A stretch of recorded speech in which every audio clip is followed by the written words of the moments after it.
Bueno, muy bien, como habíamos prometido, estamos con el profesor Miguel Fernández y con la profesora Tomasa Gómez.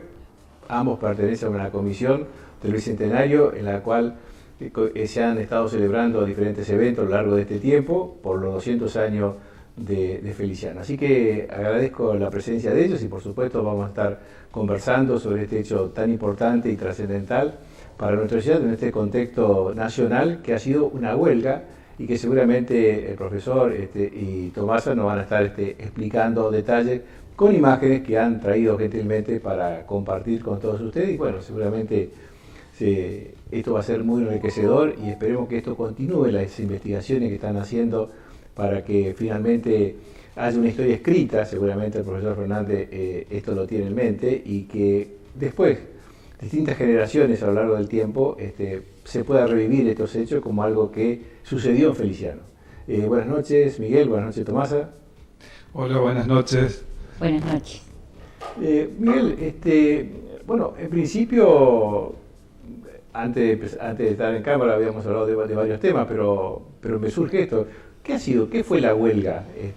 Esta huelga que se está recordando en estos días y que seguramente ustedes tendrán mucha más precisión al respecto. Bueno, tampoco sabemos hasta hoy, sabemos medio por ahí, por encima nomás. Así que el año pasado cuando estuvimos programando los diversos eventos y lo que íbamos a hacer en este año, en el año del Bicentenario, uno de los temas que yo les propuse era ver el tema de la huelga del 66, que cuando fue el aniversario de la Escuela Normal, uno de los tantos, creo que 2009, ahí aparecieron algunos papeles, algunas fotos, entonces bueno, quedó, pero no, y yo puse alguna referencia, pero me faltaba un montón de datos, digamos, muchas lagunas, ¿no es cierto? Así que también, un poco la idea era esta, ¿no? Traerlo, ponerlo en la mesa, este tema, y tratar de que los protagonistas, que todavía, bueno, hay algunos que han partido a otros lugares, viven en otros puntos del país, otros ya no están más en este mundo, bueno, y en nuestra localidad tenemos muchos, así que un poco la idea era esta, ¿no? Rescatar los testimonios de sus verdaderos protagonistas, de aquellos que vivieron en esa época. Así que bueno, ahí surge esta idea que le íbamos a hacer, en principio estaba programada para abril, porque la huelga empezó el 15 de abril. Después, bueno, se nos juntaba con lo que fueron los actos centrales del Bicentenario, y bueno, entonces quedamos un poquito agotados ahí, así que bueno, fue pasando y entonces decidimos pasarla para ahora agosto, porque mañana se cumplen 57 años de la finalización de esta huelga. Claro. Entonces, bueno, por eso fue un poco este desafío y en este caso, bueno, Tomasa también y las otras profesores que están dentro del grupo, bueno, nos propusimos indagar, averiguar, darle un poco el marco a ese hecho, ¿no es cierto? Que es desconocido prácticamente, sobre todo para los jóvenes ni hablar, sí. Pero para nosotros que éramos chicos, tampoco, o sea, después se habló más del tema. Entonces sí. También para mí como una incógnita de, bueno, ¿qué pasó? ¿Por qué la gente no recuerda? Claro. Y bueno, y ahí entonces Tomasa, por ahí va a contar que ella fue la que se contactó con los ex alumnos, o sea, los huelguistas, como claro. Se les decía. Tomasa, vos fuiste alumna en esa época, ¿no? No. Ah, mira vos. No fui alumna en esa época.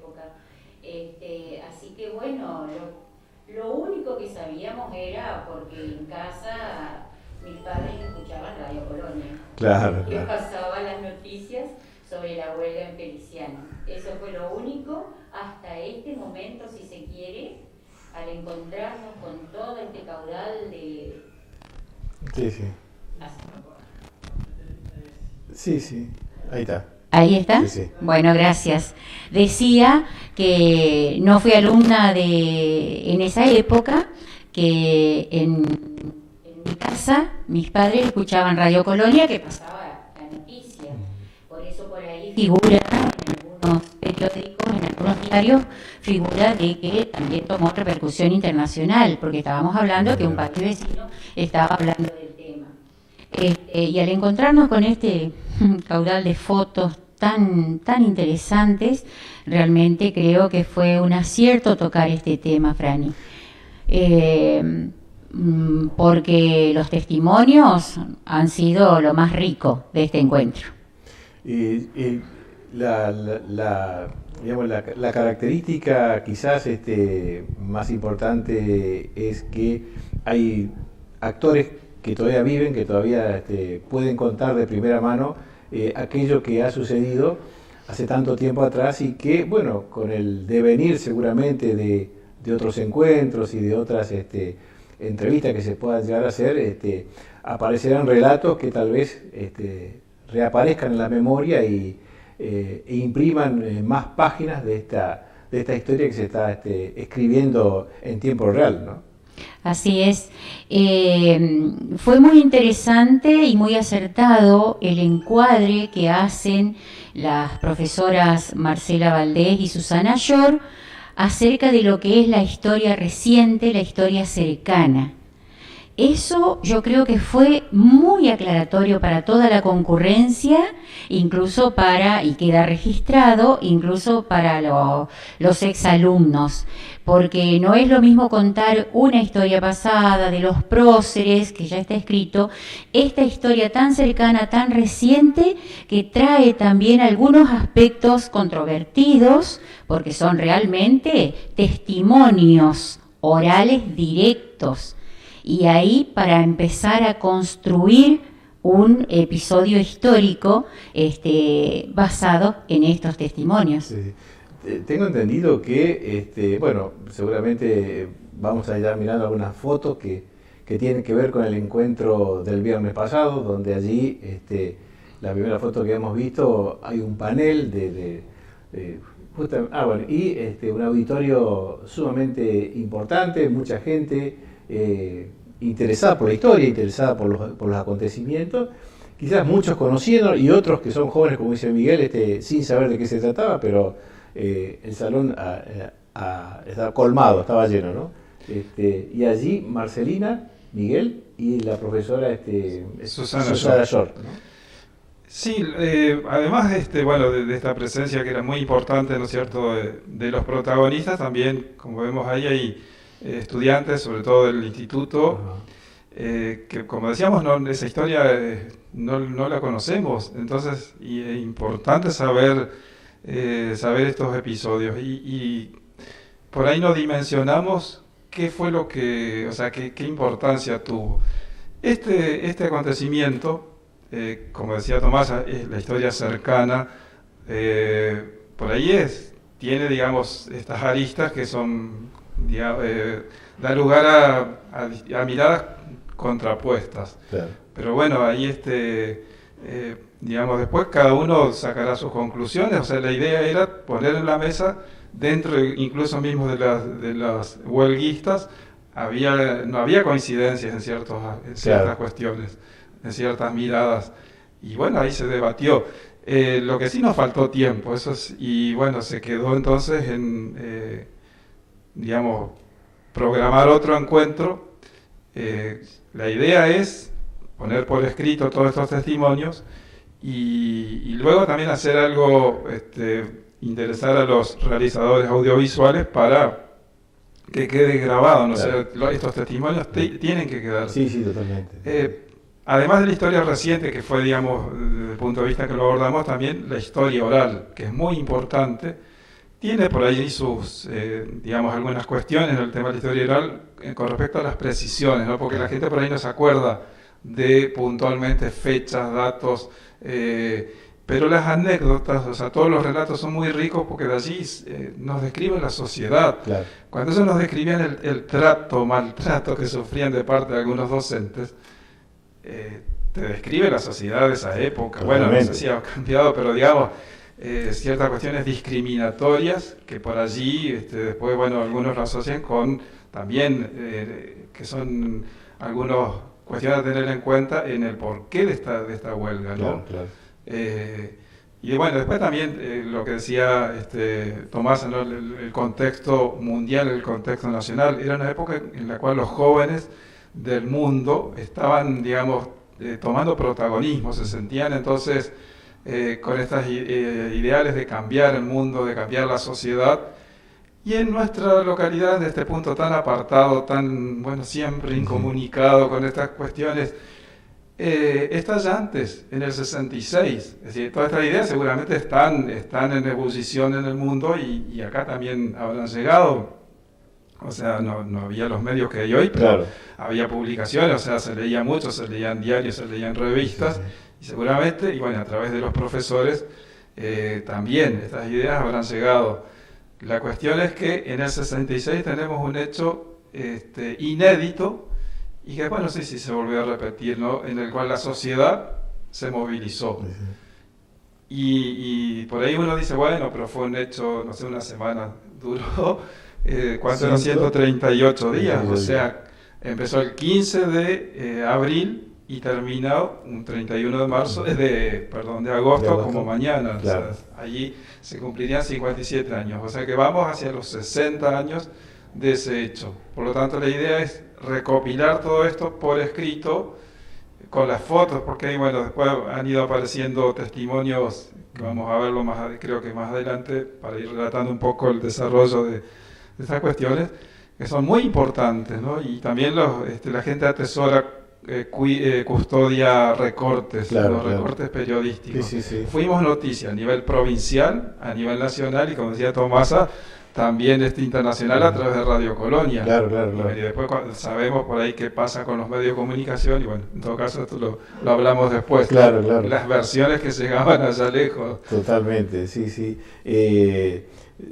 Yo una vez entrevisté al doctor Finis, y el doctor Finis, claro, como pasa con muchas personas, se olvidaban algunos datos, se olvidaban algunas fechas, confundía fechas, pero en realidad fue más que nada una oportunidad de decir, bueno, una persona que estuvo presente en aquella época y que contó muy brevemente, porque era una entrevista de diferentes tipos, hablábamos de la escuela agrotécnica, hablábamos del terciario agropecuario, y dentro de eso no sé cómo sale, aparece la huelga, seguramente algo habrá iluminado para que hable de ese tema. Bueno, lo queríamos traer con Sebastián, pero no podemos encontrar todavía el material. Por allí, si ustedes por ahí lo necesitan, se lo podemos... Es, Franny, que en los testimonios de los alumnos presentes ahí, era que ellos fueron a la casa del doctor Fini a solicitar que se haga cargo, digamos, eso lo contó él, de la rectoría de la escuela normal. Sí, él dijo, yo no me puedo hacer cargo de la rectoría porque yo no soy docente. Claro. Pero ¿por qué se tuvo que hacer cargo? Y ahí entonces surge una de las cuestiones que, según una de las protagonistas, si bien esto fue anterior, ¿no? Pero esta docente jubilada dice, ahí fue el germen. En lo que pasó en esos años previos, creo que fue en el año 57 o 58, había un debate entre los docentes por cómo iba a seguir la escuela normal. Claro. Había ciclo básico y después el que tenía recursos económicos se iba a estudiar a la ciudad donde sus padres lo podían mandar. Y bueno, ahí hay distintas anécdotas, algunos iban a trabajar, digamos, con empleadas domésticas en las casas que les daban alojamiento, para poder terminar su carrera. Se decidió, digamos, había un grupo que quería abrir el magisterio. Y un gran sector del cuerpo docente dijo que de ninguna manera no querían que... Bueno, por ahí contaban bastante por ahí discriminatoria la cuestión. Es decir, en definitiva no querían que los pobres sean maestros. Ese era un poco... pero lo decían de otra forma, ¿no? Bueno, y eso describe la sociedad. Entonces, ese grupo, con la directora también al frente, renuncia. Era como para que se termine esta experiencia de la escuela normal. Entonces, claro, por eso estos chicos de tercer año van a hablar con el doctor Finis. Y entre una de las que no quería que se abra el magisterio, estaba la persona que después va a ser cuestionada, y bueno, con eso comienza la huelga, ¿no? Claro, claro. Por eso hay toda una cuestión que viene de arrastre. Qué interesante, ¿no? Porque sí, yo me acuerdo eso porque lo estuvimos conversando con él y después, digamos, un día me invita a la casa a charlar un poco y, claro, no se acordaba mucho, pero decía, acá venían, se sentaban acá donde estás vos, me decía, acá se sentaban los chicos y hablaban por eso y a mí yo estudié para ser veterinario, yo estudié veterinario, yo sé animales, háblenme de animales y yo hablo de animales, pero no de docente, decía, como que le quedaba muy grande ese saco para... Pero claro, hablábamos solamente puntualmente por eso, de eso, ¿no? para abrir, digamos, lo que era después el magisterio, tienen que buscar profesores con títulos. Claro. La mayoría eran maestros o eran profesionales que daban clases, ¿no? Claro. Hasta ese momento. Así que ahí es que viene el profesor Sánchez Pisola, Claro, profesor de lengua y literatura, y la profesora Sofía González, ¿no? Que era profesora de matemáticas. Claro. Y entonces ahí había que juntarle el dinero para pagarle a esos profesores. Y ahí entonces dice él, ¿no? En testimonio que nos dejó ahí escrito cuando hizo un discurso en la escuela normal, que ahí entonces cuando está Sofía, él renuncia para que sea alguien con título docente que pueda continuar entonces con esta tarea. Pero digamos, según, Kiki, vamos a decir el nombre, Kiki Flores, para ella el germen de lo que estalló en el 66 tiene que ver, o sea, tiene un origen que viene que quedó como larvado ahí, claro. Que una cuestión que no se resolvió y bueno, que después como que está ya más adelante. Que no fue solamente que el alumnado no aceptaba y después que adhirieron los padres y tutores y parte de la población no aceptaba la regencia de la persona en cuestión, ¿no es cierto? Que en realidad lo reivindicativo y fuerte es que aquella juventud, aquel alumnado quería la escuela normal, quería recibirse de maestros y maestras. Ahí está, como bien decía Miguel, que nos refería a Kiki, el germen de este conflicto donde ellos después deciden tomar la escuela para hacer fuerza desde ahí. Nos comentaba también de que para que haya alumnos salieron a buscar a otras personas que se inscriban para fundamentar la apertura del cuarto año. Del cuarto año. Porque siempre ella nos decía, bueno, a mí me han mandado a Esquina, otros estaban en La Paz, otro en Paraná, alguien en Buenos Aires, a otras chicas le consiguieron empleadas domésticas para que puedan terminar en Paraná. Pero eso era para unos pocos y ellos querían para todos. Así que ahí ese objetivo de esta generación realmente fue muy fuerte. El profesorado, la escuela pública, ¿no? Escuela pública para todo, ¿no? Sí, eso, ¿no? Que los incluya todos, porque por ahí hay una anécdota muy fuerte que nos hizo un poco reír y que generó aplausos en la concurrencia, que él decía, ¿cómo puede ser que la hija de una lavandera sea maestra? Bueno, nos marca un clima de época, una discriminación propia de una sociedad que traía de arrastre eso, y que los chicos lo combatieron con una acción inédita, como decimos, para la época, especialmente para la época. Sí, totalmente. No sé, Sebastián, si tenemos alguna imagen para mostrar, para acompañar lo que estamos explicando. Bueno, empezamos por el final. Estas imágenes, estas las conseguimos ahora también hace poco, a medio el día de la charla, ¿no? Que esta la tenía la señora Pocha, y ahí se ve a la profesora Sofía González con el profesor Pesquet, ¿no? Cuando vienen a reabrir la escuela. Pesquet no era el de... Pesquet, sí, famoso matemática. Por matemática, física. Los libros de matemática. Los libros de matemática de Pesquet, Link, Repeto. Si habremos mostrado esos libros. Pesquet también era de física específicamente. Y él era, digamos, un especialista en la cuestión de dentro del ministerio, Bueno, ahí hay que aclarar después.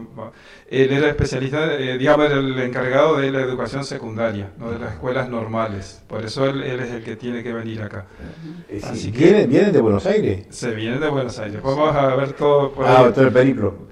Así que mañana entonces, bueno, ahí la foto le pusieron Fesquet ídolo, no sé si se alcanza a leer, pero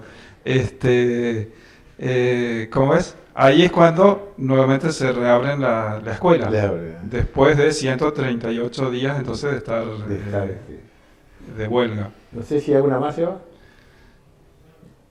Sí, esa digamos es el inicio. Claro. Y después, bueno, ahí yo más o menos les había ordenado cómo comienza, ¿no? Entonces esa es la foto del 15 de abril, la tarde del 15 de abril. Bueno, ahí las chicas contaban, ¿no, Tomás, ahí esa noche, ¿no? Cómo vivieron, cómo fue, ¿no? Ese momento. Las mujeres estaban afuera cuidando la puerta para que no se ingresara por ahí, y en esa foto se ve claramente cómo cantaban el himno para que la policía no avanzara. Entonces, cada vez que querían avanzar hacia la puerta, cantaban el himno y se ve claramente que la policía se la venía, entonces claro, tiene que quedar firme. Carteles pegados en contra de la regente en esa pared de la vieja escuela normal, y bueno, en un momento muy de ebullición, ahí está la señora de Yáñez caminando con su esposo, y como vemos las calles de Feliciano en épocas de lluvias totalmente con barro, y la gente y los chicos con botas de gomas. Nadie se retiraba de ahí, al contrario, ahí está los miembros del centro de estudiantes, que era el presidente Rubén Ferro, Benito Vallejos y Eschiro, no me acuerdo no me acuerdo el nombre, bueno, era Eschiro. Y detrás se ve la foto de Don Fonseca, y detrás de Rubén, que está tapado, es Don David. Don David, exactamente. Así que bueno, esto corresponde, o sea, se tomó la escuela el día viernes. Ahí está la foto. Ahí está la foto, esto es del diario El Sol. Entonces después se hacían asambleas en el salón parroquial, bueno, y ahí vinieron los enviados en este caso del diario El Sol, y entonces hicieron entrevistas a los padres de los alumnos, a los miembros del centro de estudiantes, y bueno, después ahí está el padre Letroye, que era el párroco en ese momento, donde bueno, se explican los motivos, ¿no? Y sobre todo desmienten esa cuestión que comenzó a circular, como decíamos, hablando de los diarios, ¿no? Después las versiones llegaron a distintos lugares. Entonces ahí se ve esta reunión ahí en el salón parroquial. O sea, ver las edades de los huelguistas, ¿no? O sea, estaban desde los de 12 o 13 años hasta los de 18, 19. Bueno, Benito, que era el vicepresidente, era 22 creo que tenía, pero la mayoría eran adolescentes, ¿no? Claro, sí. Yo te comentaba y pensaba en la edad de tus hijos, de mis sobrinos, o sea, eran los que tomaron la escuela. Bueno, ahí hay una entrevista a Francisco Solano Moreno, claro, Tronco, que era intendente. En ese momento el peronismo estaba proscripto, desde el 55 había sido proscripto, entonces no podía participar en las elecciones. Entonces se formó un partido que se llamó Tres Banderas, y entonces Tronco fue elegido por ese partido como intendente.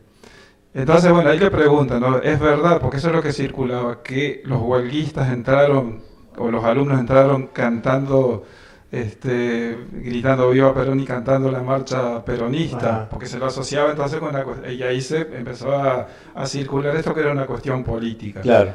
Ahí, bueno, Tomasa puede decir lo que nos contaban las chicas que estuvieron. Sí, absolutamente. Cuando se comenta esto, a coro, todas las personas que asistieron todas dijeron no, para nada, eso es mentira. Pero circuló, por supuesto. En ningún momento se cantó ni una marcha ni otra. Es más, decía una participante, decía, nosotros esas cosas no nos interesaban. de verdad no nos interesaban, porque Claro. estábamos ajenos a Vos eso. sabés que- Nosotros estábamos con la toma de nuestra escuela y con que queríamos el cuarto año y que no queríamos a la regente. Eso era lo que a nosotros nos movió. Los demás no, dice, Pero los yo demás te- lo yo tejieron tengo- los yo tengo una otros. versión de que había una cuestión política, pero dentro del radicalismo. Exactamente. Había una Sí, fuerte también. lucha interna dentro del radicalismo y ahí dos bandos pujaban por uno u otro candidato. Ahí está, porque bueno, lo que decían los chicos, no que digo los chicos, Claro, los alumnos. los alumnos, Claro. sobre todo eran mujeres, bueno, el Gordo Ornetti también estuvo y Roberto Fernández. Ajá. Pero la mayoría eran chicas, entonces ellas contaban que el conflicto fue planteado de esta manera, es decir, o sea, en el año 65 se crea el departamento de aplicación Claro. para que practiquen entonces allí los futuros futuros, docentes, claro. entonces recibían con quinto año, esto también por ahí hay que aclarar, ¿no es cierto?, que era muy distinto. Y la escuela, le decimos, sobre todo para las jóvenes generaciones, estaba en donde está ahí el bar, ahora que lo han transformado todo, como se llama, en 1926. Ah, claro. ¿no? Esa era las aulas. Exactamente, Segundo nuestras año, aulas. segundo año. Sí, segundo año. Claro. Y bueno, entonces entonces se habían presentado a concurso dos profesores, Sánchez Pisola Sánchez Pisola. y esta señora de Yáñez. Entonces lo que ellos decían es que nunca hubo, no recibieron, digamos, los resultados del concurso. Ujú. O sea, vino directamente Nombrada. Sí, sí. y entonces como que desconfiaban porque nunca tuvieron ninguna respuesta. Y es por eso entonces que ellos, ahí es donde digamos, reaccionaron de esta forma, porque esta persona, bueno, eso está en el diario, o sea que si leemos ese diario, el Sol, ahí ellos cuentan, digamos, una Bueno. que se opuso ¿cómo es?, a la creación del magisterio. La otra era, digamos, el trato o el maltrato hacia los alumnos, bueno, y ahí sí toda una serie de consideraciones negativas hacia esta persona. Bueno, en la historia me la contó el doctor Fini, lamentablemente Claro. no lo Claro. podemos registrar, ¿no? Entonces, Claro. en ese momento, el gobernador era Contín, que era de la Contín. Unión Cívica Radical Claro, del Pueblo. del La Unión pueblo. Cívica Del Radical pueblo. se había dividido en Dos dos, partes. ¿no? La Exacto. intransigente y la del pueblo. Claro. O sea, en la elección anterior, con Frondizi había ganado la intransigente, Sí. que fue derrocada por un golpe. Bueno, ahora estaba este sector. Y ahí también, en las entrevistas, se lo entrevistó al presidente, ¿cómo sería?, del comité. Que Claro. Era Jaurena, ¿no?, el padre de Betina De Jaurena. Betina Jaurena. Entonces él dice que, bueno, es una correligionaria, pero que no, que en este caso no debería renunciar. No correspondía. No correspondía. O sea, hasta esos mismos, y bueno, y después hay otros referentes del radicalismo que también opinan esta cuestión. Así que bueno, varios días se tomó la escuela, ellos todavía no se acuerdan bien, y ese dato nos falta, es decir, cuántos días fueron 10, fueron 12, fue una semana. Claro. La cuestión que vienen, funcionarios del Ministerio de la Nación para arreglar ahí la cuestión. Sí, sí. Pero ellos exigían que esta persona sea sacada del cargo. Sí, sí. Ante la negativa, entonces después de la toma comienza la huelga. Y acá, bueno, se ve, esta imagen es del acto del 25 de mayo, donde ellos, como estaban en huelga, van digamos, con ropa así, no con el uniforme. Ese no es el guardaporte. No era el guardapolvo blanco de la escuela. Claro. Entonces, pero fíjate, bueno, van todos de corbata y de traje, porque era la moda de la época, los jóvenes Claro, andaban sí, iban de así. corbata. Sí, sí. Así que bueno, esto es el desfile que hicieron por la plaza y por algunas de las calles. Fíjate qué actitud, Franny, porque asistieron al acto, pero en rebeldía. En rebeldía. Sin el uniforme, por supuesto, porque con el uniforme, guardapolvo blanco, el cuellito y la insignia. Que se acordaban perfectamente. Un acto de rebeldía muy fuerte en su momento, bueno, firmes en sus convicciones. Claro. Había una foto ahí que la pasó ya Sebastián, donde estaban los chicos en el patio de la escuela. Y está tu papá. Claro. para acampar, porque los varones... Claro, ahí está. Ahí está. Lo que nos decían, porque nosotros pensamos que era al principio, eso nos decían después, nos aclaraban que esa foto fue cuando se decide Levantar. terminar con la toma y mirá seguir con la huelga. Y Por eso- preparan sus cosas para salir. Así salieron, con su colchoncito al hombro, con sus frazadas. Ahí está el profesor Alfaro y bueno, y Sánchez Pisoles, el que Sánchez está Pisol. con el, sobre todo en la mano allí. Ahí los chicos comían también. También. Sí, sí, sí. Mira esa Hermosaban, otra. ¿no? Sí, ellos no salían de la escuela. Es más, también comentaron que algunos papás como que alambraron o pusieron alambres, Un tejido, sí, para- unos tejidos, porque tenían miedo de que, bueno, que entraran Claro, a reprimir a a los chicos o a tratar de sacarlos, así que los padres colaboraron. Yo- Y eso nos comentaban. Y también que hacían- También en la sociedad, Sí, ¿no es sí. cierto? A favor y en contra Sí, de los yo dos. Que tengo- hacían guardia los padres, Claro. o sea, no es que los dejaron solos, ¿no? Eran No. los varones y los chicos quedaban adentro, o sea, las chicas no quedaban, las chicas hacían guardia afuera, ¿no? Porque digamos, la regente designada todos los días venía a entrar a la escuela y ahí entonces se hacían cordones de ambos lados y de las mujeres. Por Claro, eso yo los varones tengo estaban- el dato, Charlotte, como consecuencia de esta charla que se hizo el viernes, el sábado estoy con Dani Mármol, mi cuñado, y comentándole me decía que él se acordaba de que una persona, un persona de la policía, le habían dado la orden de reprimir, y él decidió no reprimir e irse de Feliciano.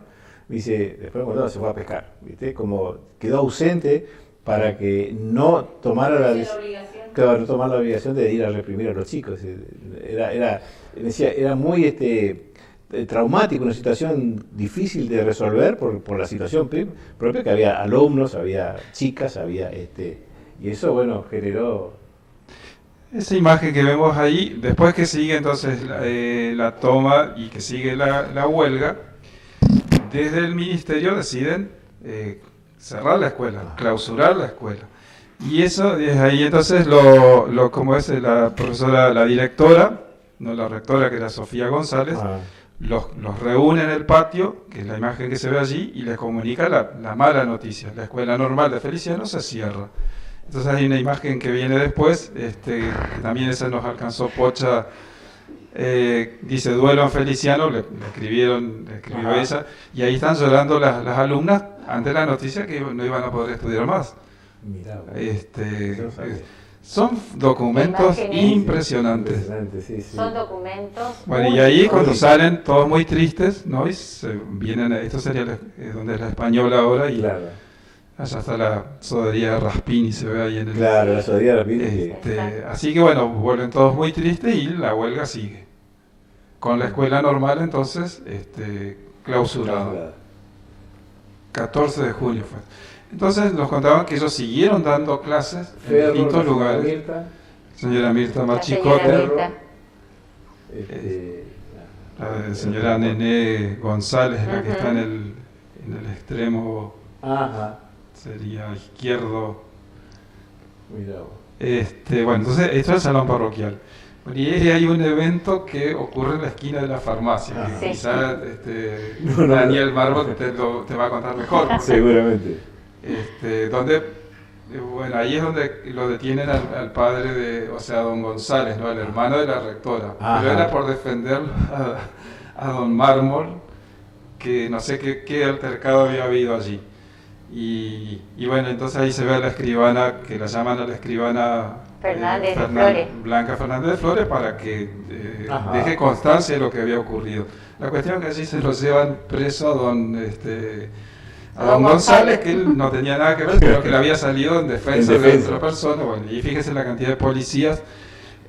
Algo que hay que aclarar, esta huelga comenzó en un periodo democrático, Claro. pero el 29 de junio hay un golpe de Estado que derroca a Ilia. Ajá. Y se instaura la dictadura de Onganía, una dictadura Claro. terrible, ¿no? Con lo que fue, sobre todo, bueno, es muy conocida la cuestión esta de la noche de los bastones largos, la claro, persecución claro. Entonces, por ahí eso hay que dimensionar, ¿no?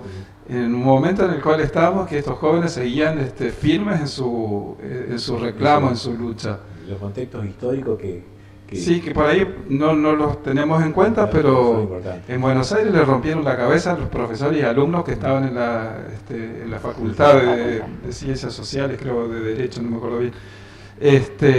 Y bueno, eso en algún momento iba a llegar, por eso vemos la cantidad de policías que había.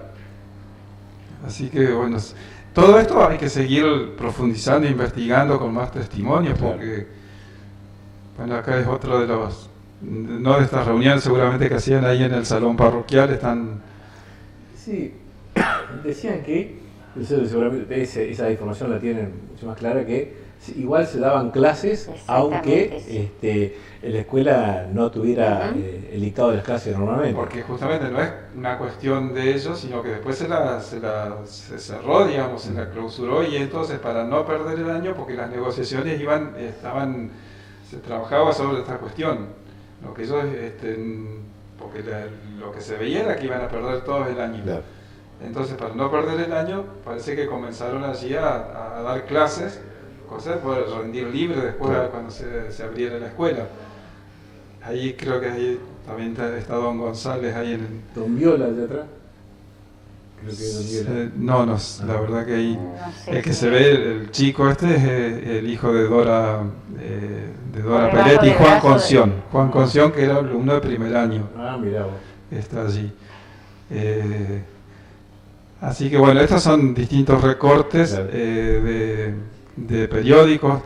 Como decíamos, bueno, hay distintas miradas según el Diario de Paraná, por ejemplo, tenía una visión, porque bueno, respondía, ¿no es cierto?, Echeverre y claro, el gobierno provincial, entonces estaban alineados, entonces tenía una visión. El Diario del Sol por ahí tenía, esto es lo que decíamos, que se daba clase en distintos lugares, donde conseguían un espacio, allí se daba clase para seguir, digamos, impartiendo los conocimientos en vista a que tuvieran que rendir después. Claro. Bueno, y la cuestión sigue, había marchas, siempre había marchas. Hay que imaginarse cómo estaría el pueblo en ese momento, ¿no? Convulsionado totalmente. Bueno, mis padres, que eran jóvenes, dicen que era el acontecimiento era ir a ver todos los días qué pasaba, ¿no? La apertura, digamos, a la 1, cuando se abría la escuela, a ver qué pasaba, ¿no? Entonces ese era no sé si pasatiempo, bueno, había que ir a ver. Había que verlo, sí. De paso. Después hay muchas anécdotas, que eso fue muy rico y lo contaron. Cuando Miguel nos pasa los listados de primero a quinto año de las promociones, bueno, ahí decidimos llevar a los que están acá presentes personalmente la invitación para que estén. Y ya en ese momento que me acercaba a llevarles la notita de invitación, me tenía que quedar un rato, una hora, a escuchar anécdotas, que después las repitieron en el encuentro. Es increíble, porque si bien por ahí, como decíamos al principio, no fijaban fechas precisas y todo, pero te puedo asegurar que fueron vivencias y se iba transformando en sus rostros, por ahí risueños, porque hoy al pasar el tiempo son anécdotas, y después se veía en su semblante que realmente estaban impactados por aquello que vivieron, que fue muy fuerte para ellos. Sí, totalmente. Dice, por ahí no nos dábamos cuenta, pero en algunos momentos, como cuando nos cerraron la escuela, que nos abrazábamos todos, que pusieron duelo, realmente nosotros sufrimos muchísimo.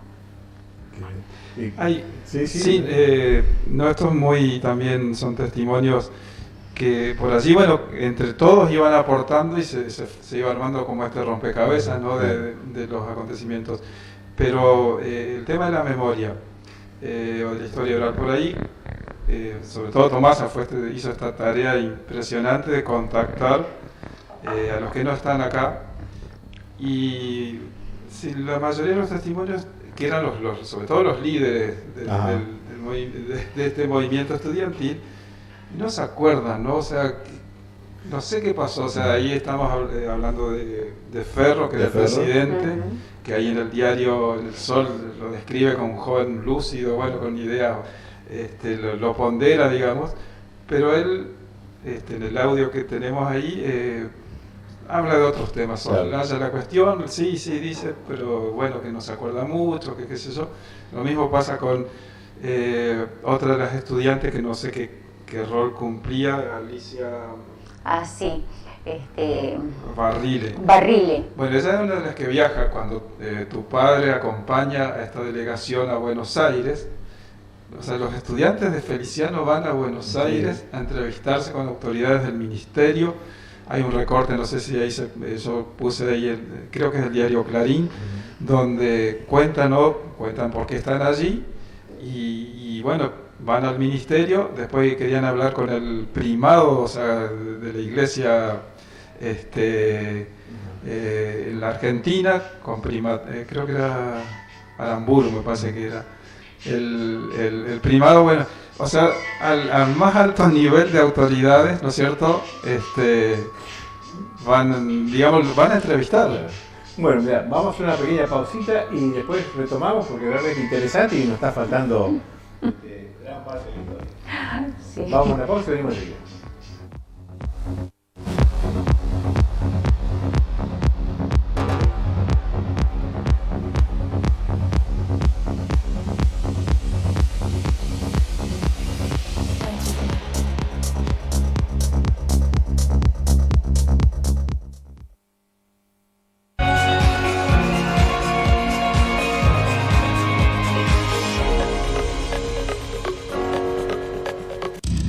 Agencia oficial de Quiniela y Lotería de Entre Ríos, número 68, de Fabián Ávila.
Rehabilitación y estética.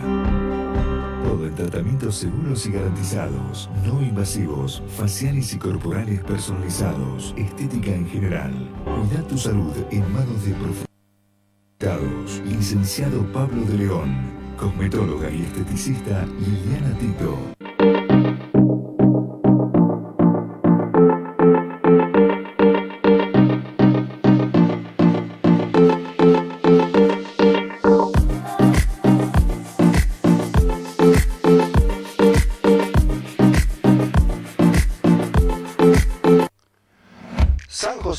Negocios inmobiliarios de Juan Manuel Pereira, matrícula 705 del CCPIER. Ventas, alquileres, tasaciones.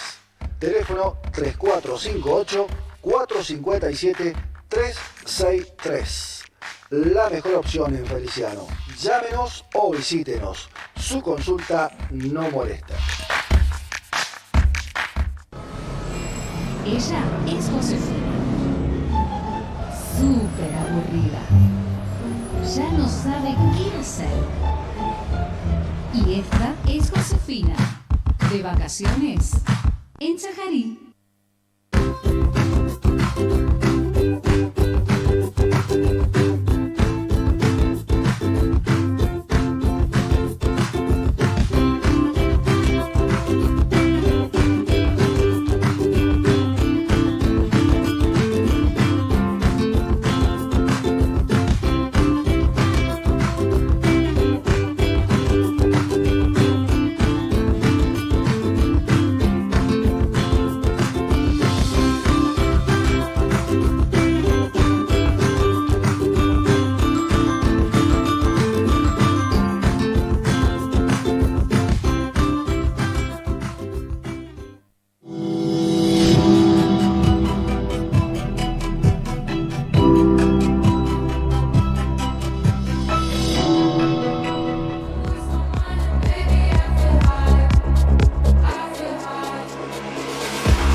Muy bien, seguimos con esta historia que se está reescribiendo a través de los testimonios tanto de los que en primera persona vivieron como de aquellos que con el paso del tiempo venimos apreciando y vivenciando lo que ellos nos han contado. Así que le damos nuevamente la palabra a Miguel y a Tomasa para que vayamos haciendo un cierre ya de esto, que seguramente será una puerta abierta para otros encuentros más adelante.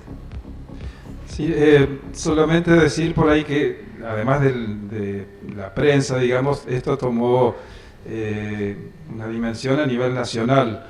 Llegó al Congreso de la Nación. No hay, bueno, que yo no puse las fotos, pero hay expedientes de proyectos presentados por tantos legisladores de Tres Banderas, porque dijimos el peronismo no podía participar. Claro. Ahí estaba el diputado Maya y otro más que no me acuerdo el nombre, y bueno, después estaba Uranga, que era del radicalismo, y otro más que presentan proyectos para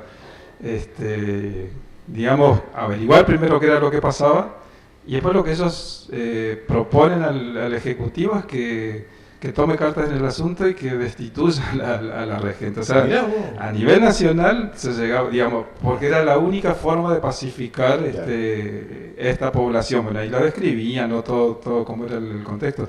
Imaginémonos, 66, según el diario El Sol, había 7.000 habitantes, que me parece que estaba medio agrandado ese número. Entonces, en ese contexto, en ese marco, Feliciano llegó a ser entonces a nivel nacional, y también, bueno, el obispo, ¿no? Monseñor Tortolo le manda, se había producido el golpe de Estado, y el Ministerio de Educación pasó al rango, fue bajado el rango de Secretaría de Educación, así que le escribe al secretario de Educación, Geli Oves, y le pide que se reabra la escuela de Feliciano. Y ahí le cuenta todo, que los chicos habían seguido estudiando, bueno, le da todo el panorama y que era muy necesario. O sea que él también interviene y dice, bueno, que la iglesia siempre estuvo apoyándolos, no digamos, pero digamos, en esto de que no perdieran las clases, y bueno, instaba que se reabra la escuela. Así que bueno, con todas estas cuestiones, el 31 entonces de agosto se reabre la escuela. Vienen entonces las autoridades nacionales, que fue lo que vimos ahí en esa primera foto, a reabrir la escuela. Y ahí venía lo más, bueno, no sé, lo mejor o lo más triste, que era, tenían que recuperar los días perdidos. O sea, el arreglo al que habían llegado era que había que recuperar entonces los días perdidos, por lo tanto, las clases no terminaban como en todas partes el 30 de noviembre, sino que se extendió diciembre, enero, con el calor, tuvieron los días en febrero, y después, bueno, retomaron otra vez para poder entonces cumplimentar y no perder el año. Ahí hay anécdotas, ¿no, Tomás, que decían con el tema del uniforme?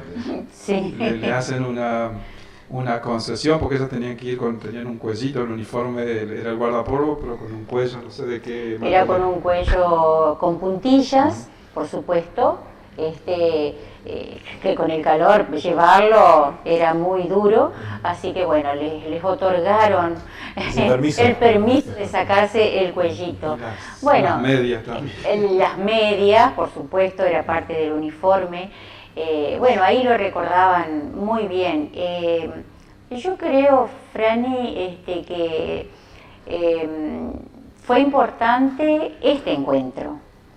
En reuniones previas debatíamos en el seno de la comisión cómo lo íbamos a tratar. Un tema no trabajado, digamos, muy organizado, porque no sabíamos. Claro. Entonces pensamos en una parte que, bueno, fue lo que presentaron las profesoras de historia, haciendo este encuadre de esta historia cercana, explicando que tenemos que tomar esta historia cercana, ¿no es cierto?, para trabajarla con los condicionamientos que tiene también, porque va a aparecer la historia oral, las anécdotas, fotografías y documentos.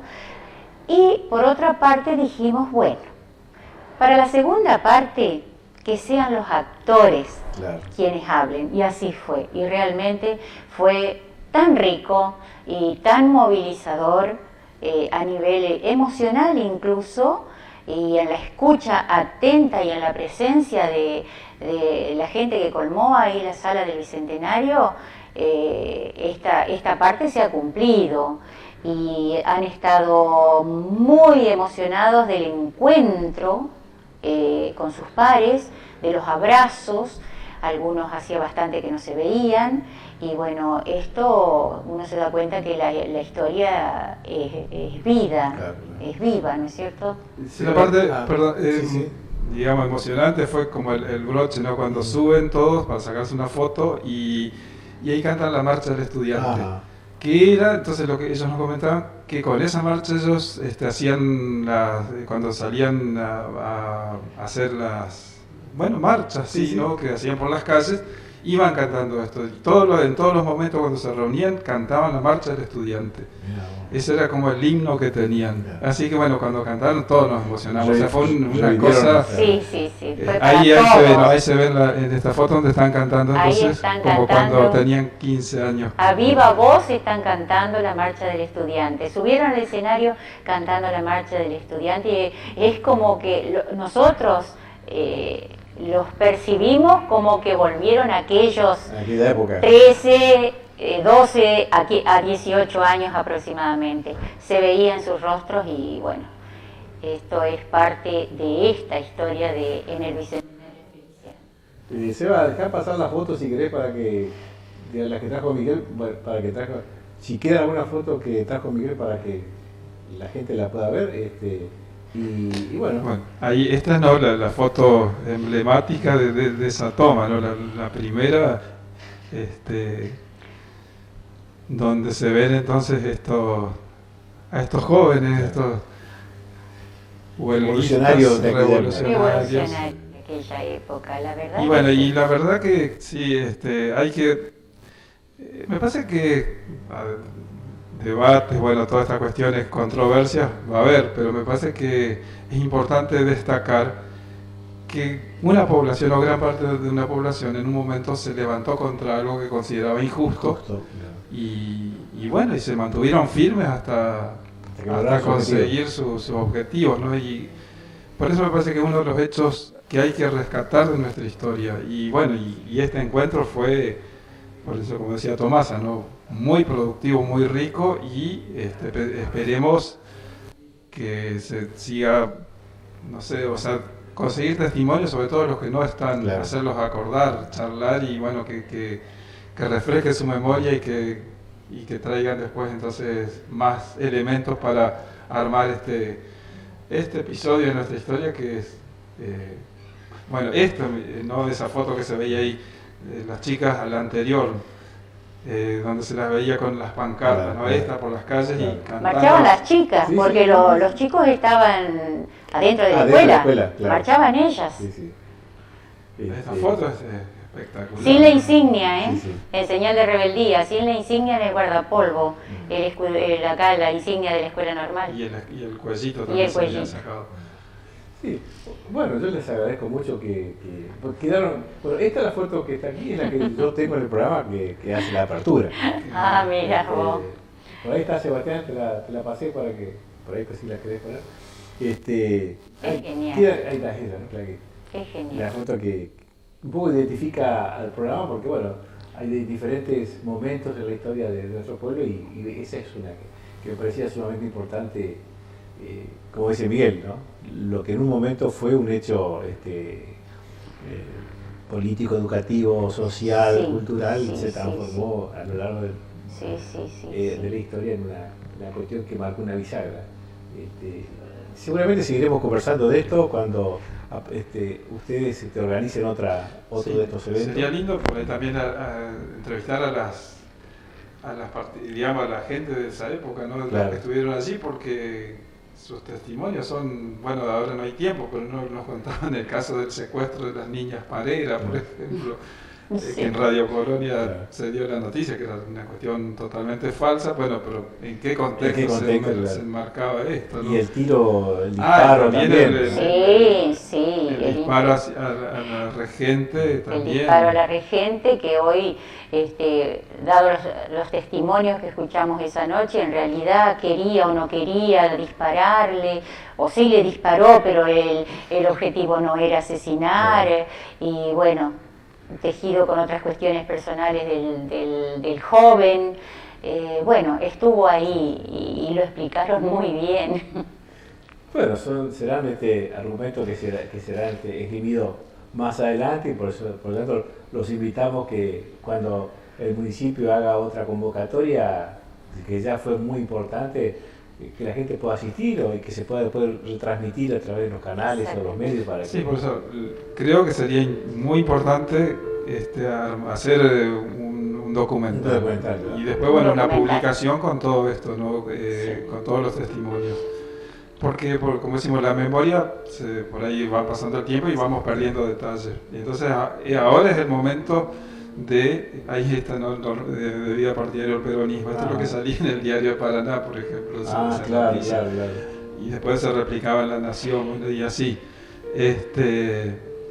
No, digo, entonces esto me parece que es muy importante rescatarlo y que no se pierda. Exactamente. Ahí decía, ¿no? De que el tiroteo falta la parte de arriba. Y ahí está tu padre cuando viajó con la delegación a Buenos Aires. Y bueno, y otro viaje que habían hecho también los padres fue que viajaron en avión a Buenos Aires. De Concordia a Buenos Aires. De Concordia a Buenos Aires, sí. Ahí contaban los chicos que ellos estaban contando dinero para su viaje de egresados y tuvieron que poner ese dinero para pagarle a los padres para que viajen a Buenos Aires. Bueno, toda una cuestión... Hechos realmente históricos. Nos quedamos con esa foto, Sí, es muy bueno. Bueno, les agradezco nuevamente y por supuesto hasta cualquier momento cuando muchísimas gracias por los la acontecimientos nos convoque. Muy bien, a disposición. Muchas gracias. Muy bien, vamos a una pausa y ya viene Hernán con toda la realidad local.